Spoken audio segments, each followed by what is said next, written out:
ಪ್ರಥಮದಲ್ಲಿ ಎಲ್ಲ ಶರಣ ಬಾಂಧವರಿಗೆ ವೈರಾಗಿ ನಿಧಿ ಅಕ್ಕ ಮಹಾದೇವಿಯರ ಜಯಂತಿಗೆ ಎಲ್ಲರಿಗೂ ಶುಭವನ್ನು ಕೋರುತ್ತಾ, ಪ್ರಥಮದಲ್ಲಿ ಬಸವಾದಿ ಶಿವಶರಣರನ್ನ ಸಿದ್ಧಗಂಗಾ ಗುರು ಪರಂಪರೆಯನ್ನ ಭಕ್ತಿಯಿಂದ ಸ್ಮರಿಸುತ್ತಾ, ಪ್ರಾತಸ್ಮರಣೀಯರು ಮಹಾಲಿಂಗದೊಳಗಾದ ಪರಮ ಪೂಜ್ಯ ಶ್ರೀ ಶ್ರೀ ಶಿವಕುಮಾರ ಮಹಾಶಿವಯೋಗಿಗಳವರ ಸರ್ವಾಂಗ ಲಿಂಗ ಚೇತನವನ್ನು ನೆನೆದು, ಮಾತೃ ಹೃದಯಗಳು ಎನ್ನ ಮಾರ್ಗದರ್ಶಕರಾದ ಪೂಜ್ಯ ಗುರುದೇವರ ಪಾದಾರವಿಂದಗಳಿಗೆ ಸಾಷ್ಟಾಂಗ ಪ್ರಣಾಮಗಳನ್ನ ಸಲ್ಲಿಸಿ, ವೇದಿಕೆ ಮುಂದೆ ಆಸೀನರಾಗಿರ್ತಕ್ಕಂಥ ಎಲ್ಲ ಪೂಜ್ಯರಿಗೆ ಶರಣಾರ್ಥಿಗಳನ್ನ ಕೋರಿ, ವೇದಿಕೆ ಮೇಲೆ ಆಸೀನರಾಗಿರ್ತಕ್ಕಂಥ ಶರಣ ಬಂಧುಗಳು, ವಿಶೇಷವಾಗಿ ಉಪನ್ಯಾಸಕರು, ಅನುಭಾವಿಗಳು, ಚಿಂತಕರಾಗಿರುವಂತ ಶರಣ ಡಾಕ್ಟರ್ ಜಿ ವಿ ಮಂಜುನಾಥರವರಲ್ಲಿ ಶರಣಾರ್ಥಿಗಳನ್ನು ಕೋರಿ, ವೇದಿಕೆಯ ಮುಂದೆ ಆಸೀನರಾಗಿರ್ತಕ್ಕಂಥ ಶರಣ ಸಾಹಿತ್ಯ ಪರಿಷತ್ತು ಬಸವ ಕೇಂದ್ರದ ಎಲ್ಲ ಸದಸ್ಯ ಬಾಂಧವರಿಗೂ, ಶ್ರೀಮಠದ ಸದ್ಭಕ್ತ ಸಂಕುಲಕ್ಕೂ, ಎಲ್ಲ ಮಾತೆಯರಿಗೂ, ಪ್ರೀತಿಯ ಮಕ್ಕಳ ಅಂತರಾತ್ಮಕ್ಕೆ ಶರಣಾರ್ಥಿಗಳು. ಇವತ್ತಿನ ವಿಶೇಷವಾದಂತ ಈ ಹುಣ್ಣಿಮೆಯ ದಿನದಂದು 33ನೆಯ ಶಿವತತ್ವ ಚಿಂತನಾ ಗೋಷ್ಠಿಯ ಅಂಗವಾಗಿ ಇಲ್ಲಿ ಏರ್ಪಟ್ಟಿರುವಂತ ಸಂದರ್ಭದಲ್ಲಿ ಇವತ್ತಿನ ತಿಂಗಳ ಬೆಳಕಿನ ನುಡಿ ಯಾವುದು ಅಂತಂದ್ರೆ ಸಮಾಜ ಸೇವೆಯಲ್ಲಿ ನಮ್ಮ ಮಠಮಾನ್ಯಗಳ ಪಾತ್ರ ಅಂತಕ್ಕಂಥದ್ದು. ಈ ವಿಷಯವನ್ನ ಆಯ್ಕೆ ಮಾಡ್ಕೊಳ್ಳೋದಕ್ಕೆ ಪ್ರಮುಖವಾದಂತ ಒಂದು ಕಾರಣ ಇದೆ. ನಮ್ಗೆಲ್ಲ ಗೊತ್ತಿದೆ, 12ನೇ ಶತಮಾನವನ್ನ ನಾವು ಸುವರ್ಣ ಯುಗ ಅಂತ ಕರಿತೀವಿ. ನಾವು ಇಡೀ ಮನುಕುಲದ ಜೀವನದ ದಿಕ್ಕನ್ನ ಬದಲಾಯಿಸಿದಂತಹ ಯುಗ ಅಂತಂದ್ರೆ ಅದು 12ನೇ ಶತಮಾನ ಅಂತಕ್ಕಂಥದ್ದು. ಅಂತಹ 12ನೇ ಶತಮಾನದಲ್ಲಿ ಅನೇಕ ತತ್ವಗಳು ಜನಮಾನಸವನ್ನ ಮುಟ್ಟಿಸುವಂತ ಕೆಲಸವಾಯಿತು. ಇಡೀ ಮನುಕುಲದ ಜೀವನದ ಸಿದ್ಧಾಂತವೇ ಅದು 12ನೇ ಶತಮಾನದ ಸಿದ್ಧಾಂತ. ಅದನ್ನ ಮನುಕುಲದ ಸಿದ್ಧಾಂತ ಅಂತ ನಾವು ಕರಿತೀವಿ. ಯಾಕಂದ್ರೆ ಇಹದ ಬದುಕಿಗೆ ಅತಿ ಹೆಚ್ಚು ಮಹತ್ವವನ್ನ ಕೊಟ್ಟಂತ ಸಿದ್ಧಾಂತ ಅದು. ಅಂತ ಸಿದ್ಧಾಂತದಲ್ಲಿ ಸಾಕಷ್ಟು ವಚನ ಸಾಹಿತ್ಯ ಮುನ್ನಡೆಗೆ ಬಂದಂತದ್ದು. ನೊಂದವರು, ದೀನ ದಲಿತರು, ದುಃಖಿಗಳನ್ನ, ಬದುಕನ್ನ ಹಸನುಗೊಳಿಸಿದಂತಹವು ವಚನ ಸಾಹಿತ್ಯ ಅಂತಕ್ಕಂಥದ್ದು.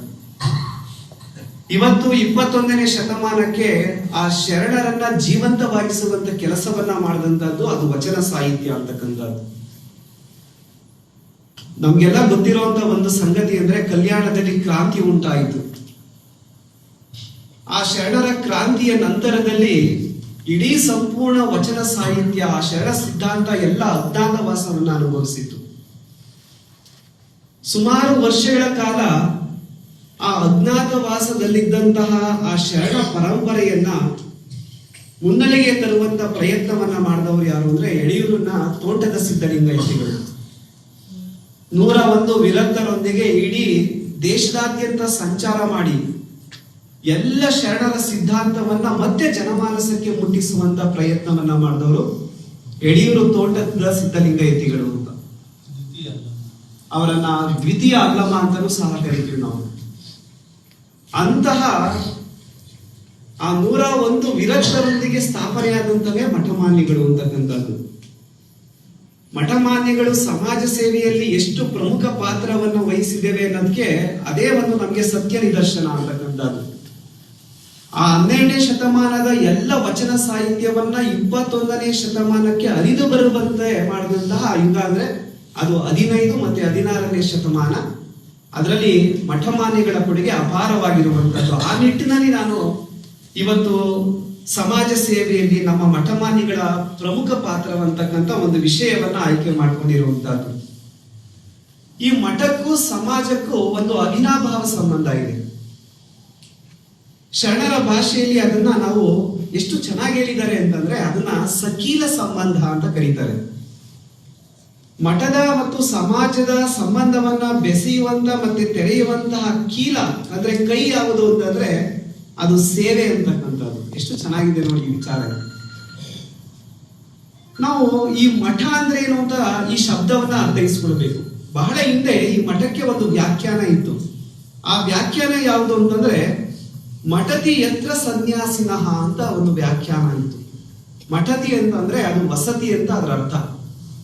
ಮಠತಿ ಯತ್ರ ಸನ್ಯಾಸಿನಃ ಅಂತಕ್ಕಂಥದ್ದು. ಅದರ ಅರ್ಥ ಏನು ಅಂತಂದ್ರೆ ಸನ್ಯಾಸಿಗಳು ಅಥವಾ ಸ್ವಾಮಿಗಳು ಅಥವಾ ಸಾಧಕರು ಏಕಾಂತವಾಗಿ ವಾಸಿಸುವಂತ ಸ್ಥಾನವನ್ನ ನಾವು ಮಠ ಅಂತ ಕರೀತಾ ಇತ್ತು. ಆ ರೀತಿಯಾಗಿರ್ತಕ್ಕಂಥ ಮಠಕ್ಕೆ ಹೊಸ ಭಾಷ್ಯವನ್ನ ಬರೆದಂತ ಯುಗ ಅಂದ್ರೆ ಅದು 12ನೇ ಶತಮಾನದ ನಂತರದ ಯುಗ. ಅದು ನಂತರದಲ್ಲಿ ಆ ಮಠಕ್ಕೆ ಒಂದು ವಿಶೇಷವಾದಂತಹ ವ್ಯಾಖ್ಯಾನ ಬಂತು. ಅದು ಮಠಶ್ಚಾತ್ರಾದಿ ನಿಲಯ ಅಂತ. ಅಂದ್ರೆ ವಿದ್ಯಾರ್ಥಿಗಳು ವಾಸಿಸುವಂತಹ ಕ್ಷೇತ್ರಗಳನ್ನು ನಾವು ಮಠಗಳು ಅಂತ ಕರೆಯುವುದಕ್ಕೆ ಪ್ರಾರಂಭ ಮಾಡಿದ್ರು. ಹಾಗಾಗಿ ಮಠವೆಂಬುದು ಕೇವಲ ಒಂದು ಸಾಂಸ್ಥಿಕವಾದಂತಹ ಸ್ಥಾವರ ರೂಪವುಳ್ಳ ಅಂತಹ ಒಂದು ಸ್ಥಾನ ಅಲ್ಲ. ಮತ್ತೆ ಅದು ಏನು ಅಂತ ನಾವು ಆಲೋಚನೆ ಮಾಡಿದಾಗ ಅದು ಚಲನಶೀಲವಾದಂತಹ ಕ್ರಿಯಾಶೀಲವಾದಂತಹ ಒಂದು ಜಂಗಮ ಕ್ಷೇತ್ರ. ಆ ಜಂಗಮ ಕ್ಷೇತ್ರವನ್ನ ನಾವು ಮಠ ಅಂತ ಕರಿತೀವಿ ನಾವು. ಅದರಂತೆ ಅದರಲ್ಲಿರ್ತಕ್ಕಂಥ ಮಠಾಧಿಪತಿಗಳು ಅವರು ಸ್ಥಾನಿಕರಲ್ಲ, ಅವರು ಸಮಾಜದೊಡನೆ ಸ್ಪಂದಿಸುವಂತಹ ಜಂಗಮರು. ಈ ಒಂದು ಅರ್ಥ ಸಂಬಂಧದ ಹಿನ್ನೆಲೆಯಲ್ಲಿ ಮಠಗಳು ಮಾಡುತ್ತಿರುವಂತಹ ಸೇವೆಯನ್ನ ನಾವೆಲ್ಲ ಮನಗಾಣಬೇಕಾಗಿರುವಂತಹದ್ದು. ನಮ್ಮ ಮಠ ವಿಶೇಷವಾಗಿ ಅದರಲ್ಲಿರ್ತಕ್ಕಂಥ ಅಧಿಪತಿಗಳು, ಪೂಜ್ಯರು, ಸ್ವಾಮಿಗಳಿರಲ್ಲ, ಅವರಲ್ಲಿ ಒಂದು ವಿಶೇಷವಾದಂತಹ ತತ್ವ ಯಾವುದು ಅಂದ್ರೆ ಒಂದು ಕೈಯಲ್ಲಿ ಇಷ್ಟಲಿಂಗ ಪೂಜೆಯನ್ನ ಮಾಡುತ್ತಾ ಮತ್ತೊಂದು ಕೈಯಿಂದ ಸಮಾಜಲಿಂಗವನ್ನ ಪೂಜಿಸುತ್ತಾ ಆತ್ಮೋನ್ನತಿ ಹಾಗೂ ಸಮಾಜೋನ್ನತಿಯನ್ನ ಸಾಧಿಸಿದವರು ಅಂತಕ್ಕಂಥದ್ದು. ಯಾಕೆ ಇವತ್ತು ಮಠಗಳಿಗೆ ಅಷ್ಟು ಪ್ರಮುಖವಾದಂತಹ ಸ್ಥಾನಮಾನ ಇದೆ ಅಂತಂದ್ರೆ ಒಂದಾನೊಂದು ಕಾಲದಲ್ಲಿ ಕೇವಲ ತನ್ನ ಆತ್ಮದ ಉನ್ನತಿಗೋಸ್ಕರ ಬಯಸ್ತಾ ಇದ್ದಂತಹ ಧರ್ಮಗುರುಗಳು ನಂತರದಲ್ಲಿ ಸಮಾಜಕ್ಕೆ, ಯುಗದ ಧರ್ಮಕ್ಕೆ ಅನುಗುಣವಾಗಿ ಸಮಾಜದ ಉನ್ನತಿಯನ್ನ ಬಯಸುವಂತ ಕೆಲಸವನ್ನ ಮಾಡಿದಂಥವ್ರು. ಸಮಾಜದ ಉನ್ನತಿ ಯಾವ ರೀತಿಯಾಗಿರ್ತಕ್ಕಂಥದ್ದು, ಆ ಯುಗದಲ್ಲಿರುವಂತಹ ಸಾಮಾಜಿಕ ಸಮಸ್ಯೆಗಳನ್ನ ತೆಗೆದುಕೊಂಡು ಅದಕ್ಕೆ ಪರಿಹಾರದ ಸೂತ್ರಗಳನ್ನ ಕೊಡುವಂತ ಕೆಲಸವನ್ನ ಮಾಡಿದಂತಹದ್ದು. ತಮ್ಮ ಎಲ್ಲ ಲಿಂಗ ತಪಸ್ಸಿನ ಫಲವನ್ನ ಸಮಾಜದ ಪ್ರಗತಿಗಾಗಿ ಧಾರೆ ಇರುತ್ತಾ ಬಂದಿರುವಂತಹದ್ದು. ಅದು ಮಠಮಾನ್ಯಗಳ ಒಂದು ಶ್ರೇಷ್ಠತೆ ಅಂತ ನಾವೆಲ್ಲ ಭಾವಿಸ್ಕೊಳ್ಬೇಕಾಗಿರುವಂತಹದ್ದು. ನಮ್ಮ ಮಠಗಳು ಸತ್ ಸಮಾಜ ನಿರ್ಮಿತಿಯಲ್ಲಿ ಕೇವಲ ಧಾರ್ಮಿಕ ಉಪಕರಣಗಳಲ್ಲ, ಅದು ಮೇಲಾಗಿ ಇಡೀ ಸಮಾಜದ ಒಟ್ಟು ಪ್ರಗತಿಯ ಆಯಾಮದ ಸಾಧನಗಳಾಗಿರುವಂತಹದ್ದು. ಮಠಗಳು ಸಮಾಜದ ಒಂದು ಅಂಗವೇ ಹೊರತು ಸಮಾಜಕ್ಕೆ ಅದು ಹೊರತೇನಲ್ಲ. ಹಾಗಾಗಿ ಸಮಾಜದ ಸೇವೆ ಮಾಡುವುದು ಮಠಗಳ ಕರ್ತವ್ಯ.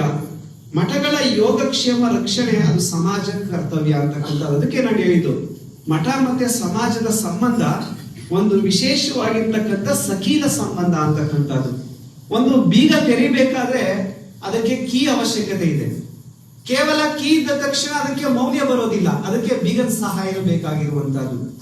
ಮಠ ಮತ್ತೆ ಈ ಸಮಾಜದ ಸಂಬಂಧವನ್ನ ದಾರ್ಶನಿಕರು ಅದನ್ನ ಸಮುದ್ರ ಮತ್ತೆ ಮೀನಿನ ಪವಿತ್ರವಾದಂತಹ ಸಂಬಂಧಕ್ಕೆ ಹೋಲಿಕೆ ಮಾಡ್ತಾರೆ. ಸಮಾಜ ಏನ್ ಮಾಡುತ್ತೆ, ಮಠಗಳಿಗೆ ಆಶ್ರಯವನ್ನ ಕೊಡುತ್ತೆ. ಮಠಗಳು ಸಮಾಜವನ್ನ ಪರಿಶುದ್ಧಗೊಳಿಸುವಂತ ಕೆಲಸವನ್ನ ಮಾಡುತ್ತೆ. ಹೇಗೆ ಸಮುದ್ರ ಮೀನಿಗೆ ಆಶ್ರಯವನ್ನ ಕೊಡುತ್ತೆ, ಆಶ್ರಯವನ್ನ ಪಡ್ಕೊಂಡಂತಹ ಮೀನು ಸುಮ್ಮನೆ ಇರೋದಿಲ್ಲ. ಸಮಾಜ ಅದರಲ್ಲಿ ಸಮುದ್ರದಲ್ಲಿರ್ತಕ್ಕಂಥ ಕಲ್ಮಶಗಳನ್ನ ತೊಳೆಯುವಂತ ಕೆಲಸವನ್ನ ಮಾಡುತ್ತೆ. ಅದಕ್ಕೆ ಸಮಾಜ ಮತ್ತೆ ಮಠಗಳ ಸಂಬಂಧ ಅತ್ಯಂತ ಪವಿತ್ರವಾಗಿರುವಂತಹ ಸಂಬಂಧ ಅಂತಕ್ಕಂಥದ್ದು.